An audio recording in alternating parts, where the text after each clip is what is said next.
বৌমা, এতগুলো মাছ কি হবে? আমরা তো মাত্র 4 জন। একটা টিফিন কৌটোয় দাও তো, তোমার ননদের জন্য দিয়ে আসি। ওদের বাড়িতে কি খাচ্ছে কি না খাচ্ছে আমার মেয়েটা কে জানে। ঠিক আছে।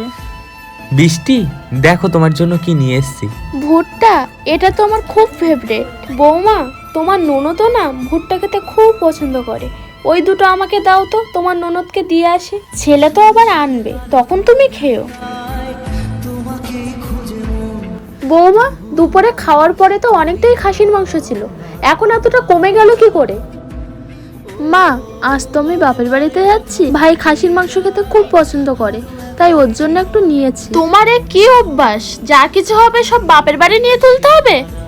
মা, আমি তো 9 মাসে 6 মাসে বাপের বাড়ি একবারই যাই, তাতে তোমাদের এত কম পড়ে যাচ্ছে। আর তুমি যে প্রতিদিন তোমার মেয়ের বাড়ি কিছু না কিছু দিয়ে আসো, তখন তো এত কিছুর হিসাব রাখো না। আসলে শাশুড়িরাই বুঝিয়ে দেয় নিজের মেয়ে আর বৌমা কখনো এক হতে পারে না।